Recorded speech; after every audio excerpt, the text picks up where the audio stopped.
What a year it's been.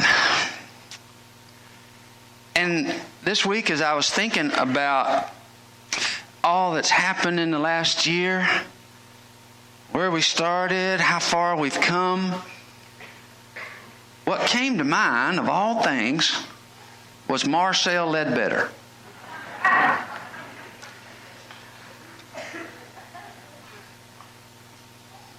Marcel Ledbetter, of course, was a member of a very large family. You may know their names. There was W.L., Linnell, Odell, Udell, Claudel, Marcel, Claude, Eugene, and Clovis. That made up the Ledbetter family. But on one occasion, Marcel Ledbetter, who was a pulpwood truck driver, was traveling, I guess, over into Arkansas. He got into the Ouachita Mountains, headed up through some steep mountains with big, long drops just to the right side of the road. He was not used to riding or driving in that kind of terrain.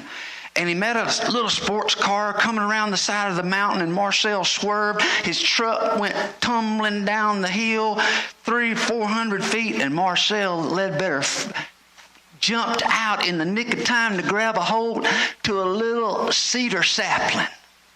And there hung Marcel, between heaven and hell, between life and death, feet dangling, looking down at the explosion and the smoke and the fire from his truck down below. And he looked up and he said, "Is there anybody up there? Is there anybody up there?" And there came a voice. Marcel got an answer. The voice said, "Marcel, have faith and turn loose." Marcel kept holding on to that sapling. And he looked up and said, "Is there anybody else up there?"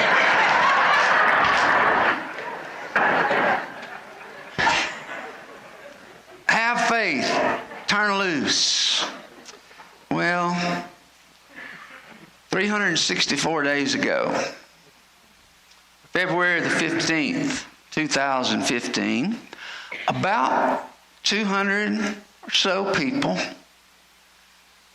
heard God saying to them, "Have faith, turn loose." Turn loose of what's spiritually familiar. Turn loose of what is safe, routine, settled. Turn it loose. And they did.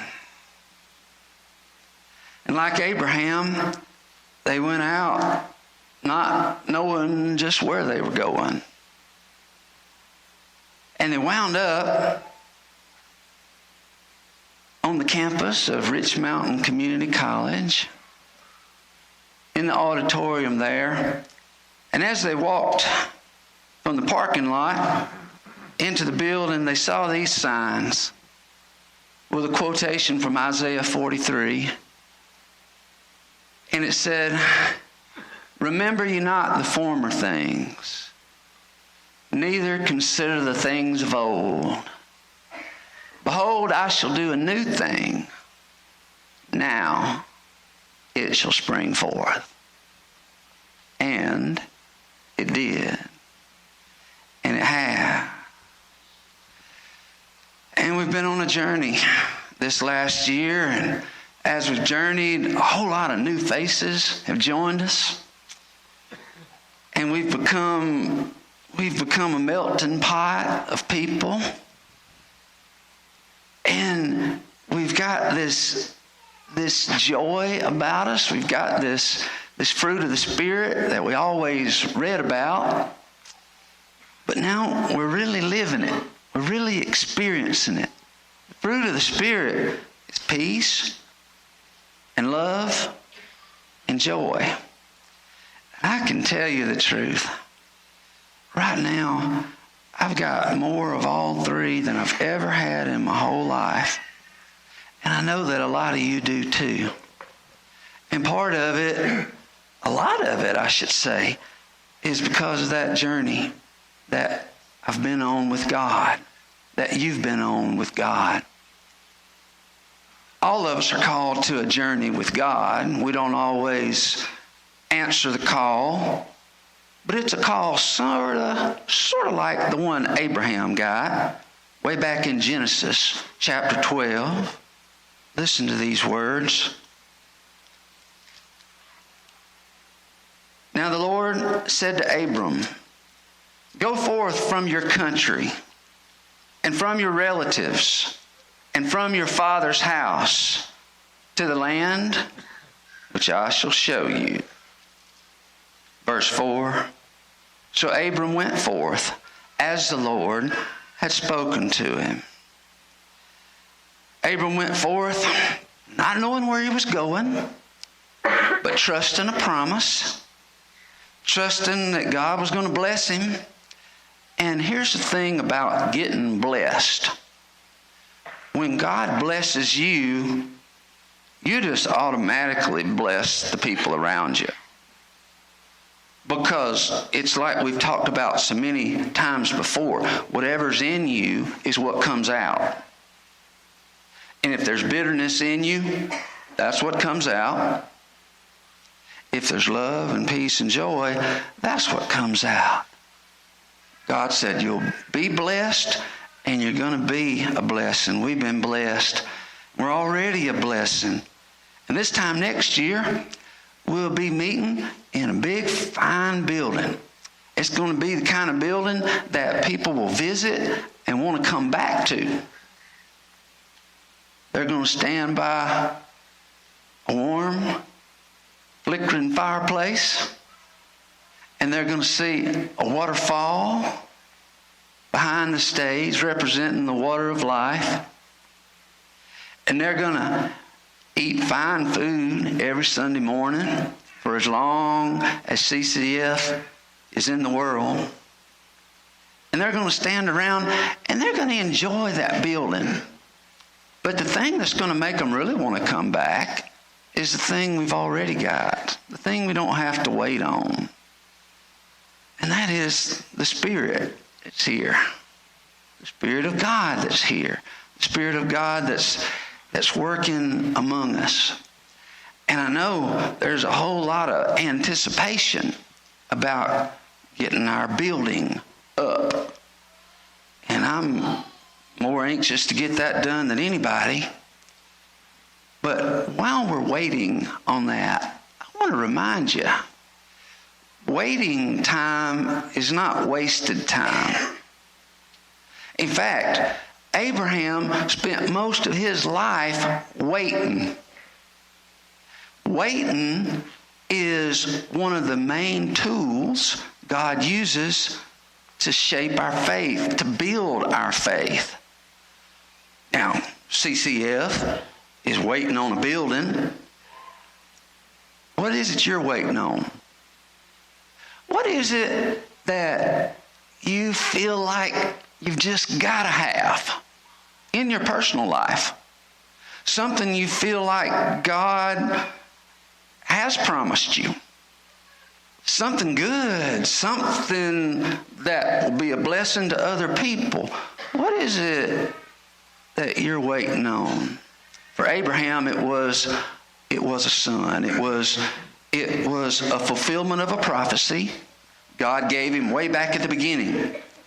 God said, I'll send you to a new land you've not seen before, but I'll also give you descendants like the stars of the sky. And so Abraham did what God said. He went out to this new land, not knowing where he was going. And sure enough, he found the land, but he had no descendants. He had no child. And how in the world was God's promise for him ever going to come true? How is his life ever going to work out if God didn't give him a son who would have more sons, who would have more sons, and make descendants like the stars of the sky. God kept promising that, and Abraham kept waiting and waiting and waiting and waiting. And then on Abraham's 100th birthday, he got a surprise birthday present. A little boy named Isaac, whose name means laughter. And now that he had Isaac, you might think that everything was now settled. There was nothing else Abraham had to wait on. But you're wrong. Because now he had to wait for Isaac to grow up.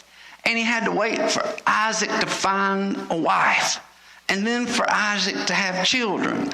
And then to see those children have children. And Abraham waited 40 years after Isaac was born. I don't know if Isaac was a nerd or what, but he could not get a wife. The girls just didn't go for him. And Abraham knew that this has got to happen in order for God's plan for my life to turn out. And so Abraham had an idea. Genesis 24, verses 4 through 9.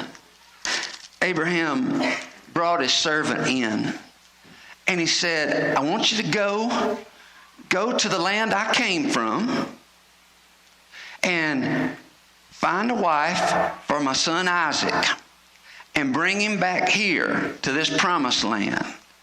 Bring her back here. Don't bring him back here. Bring her back here to this promised land. Bring her back here to this promised land. And he made the servant swear an oath. Verse 5, the servant said to him, suppose the woman is not willing to follow me to this land. Should I take your son back to the land from where you came? Let me ask you, before we go any further, what do you think the answer is? No. You know, there are some doors you go through in life when as you exit, the door closes behind you. When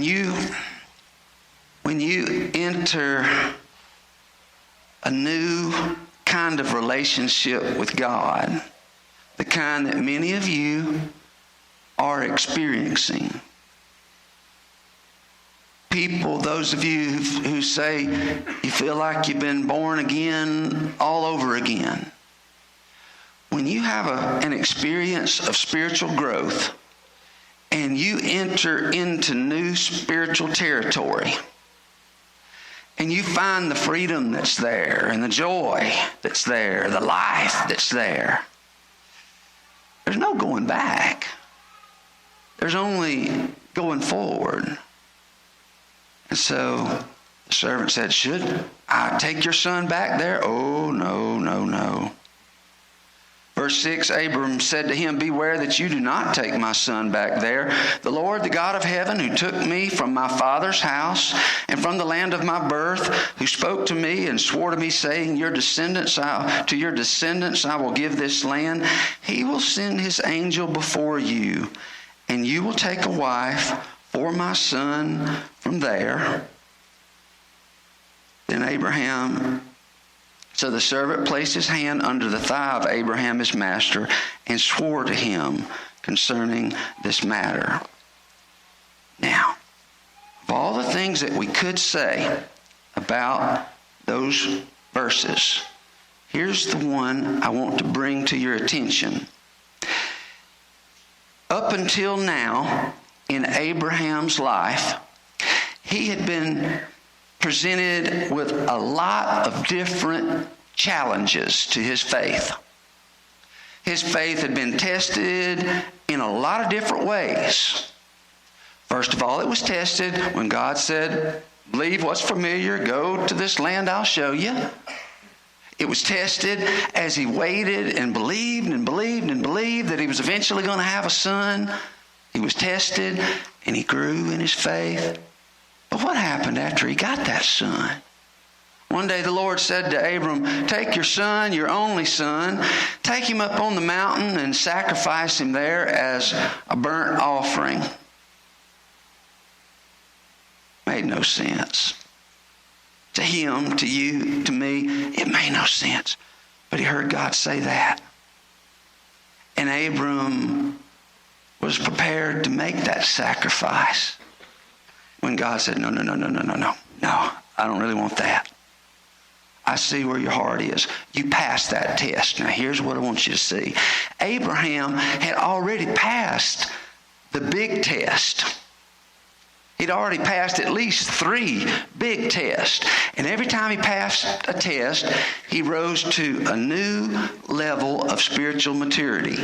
He walked through a new door, and there was no going back to being the way he was before. And now, this last test of his life, finding a wife for his son Isaac, the very last test, it was a piece of cake. Many of those other challenges really tried Abraham's faith. He almost didn't pass some of those, but he did. But now that he'd already gone through such difficult things with God, made hard choices, taken frightening steps, and found that God was faithful, something like finding a wife for his son, it did not stress him in the least.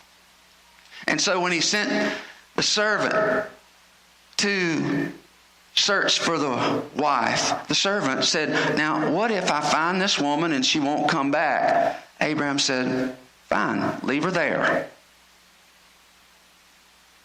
Because Abram realized that when God is in something, you do not have to force it. Do you understand that? You don't have to compromise it. You don't have to force it. You don't have to try to make something happen that wasn't meant to be. When God's in something, it flows. And have you heard the old saying, don't push the river. It flows by itself. Abraham had realized the river was flowing, and he was in it. I want you to realize this river's flowing, and you're in it. And I'm in it, and we're going somewhere, and we've already been through a lot. And I'm saying that we've already been through some of the most difficult territory imaginable.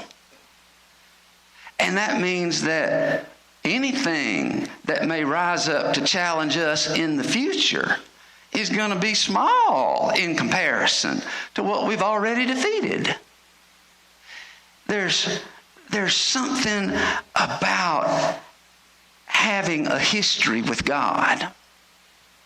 There's something about having a history with God, because when you've been traveling with God for a long, long time, you have come up against trials, difficulties, doubts, confusion, and God always, some way, somehow, managed to work it out. And after a while, you start getting it.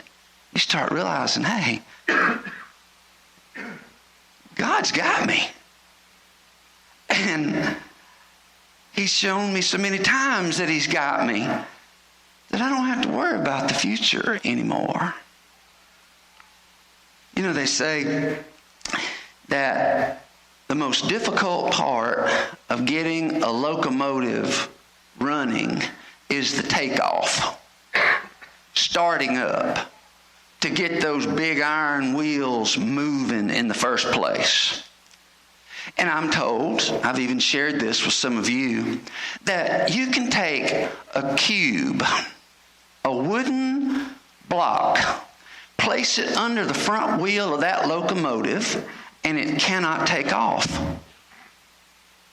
All that power back there, but it can't take off.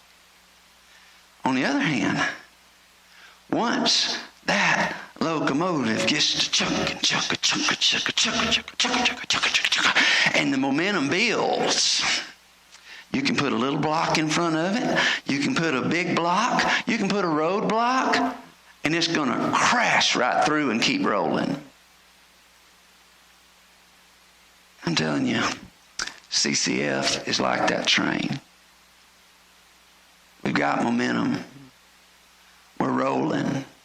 And you're part of that. And I want you to celebrate that. I also want you to know that it can be the same in your individual life, for you personally.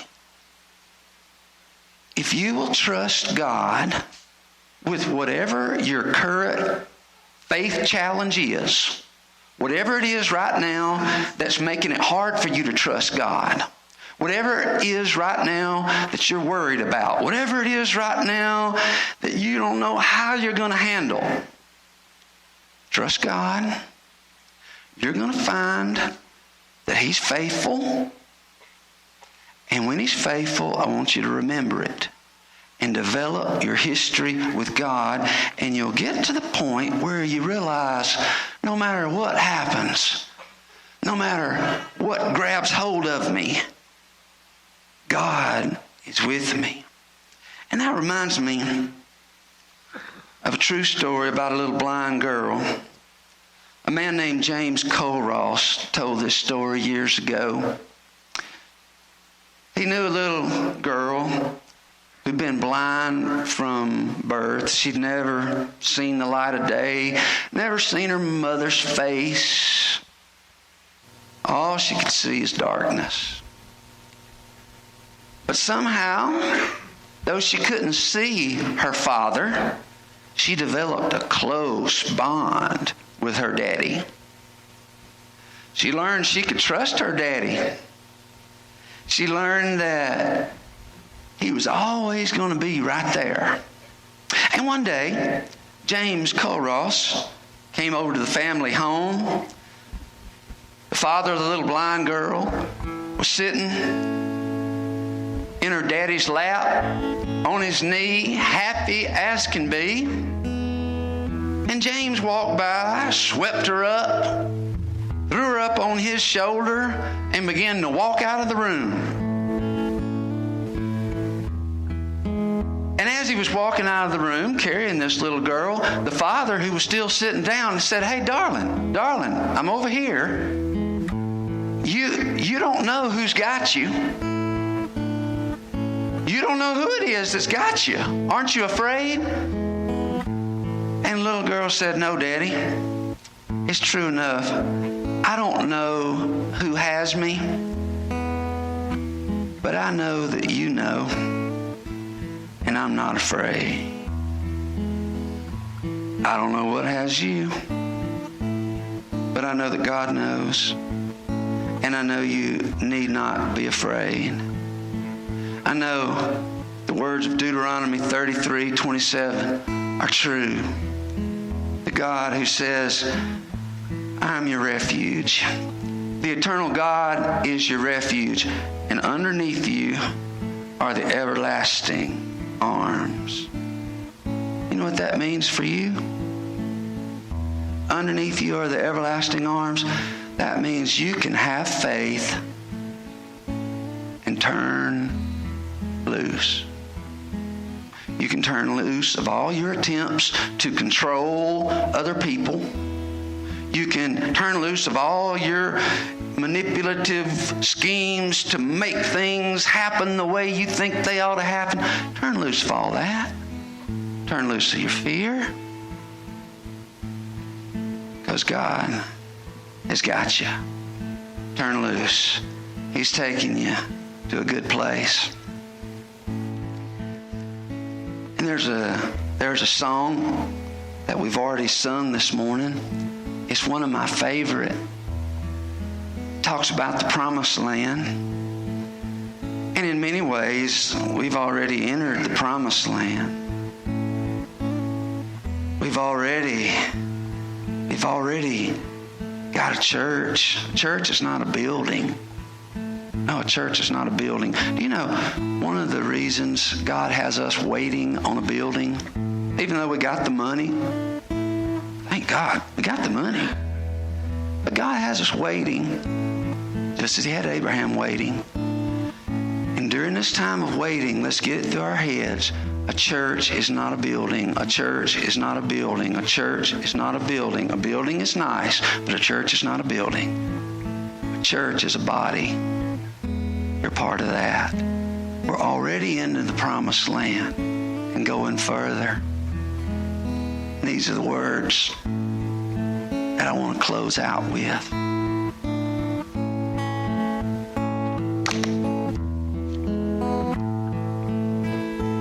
On Jordan, stormy banks, I stand and cast a wishful eye to Canaan's fair and happy land where my possessions lie.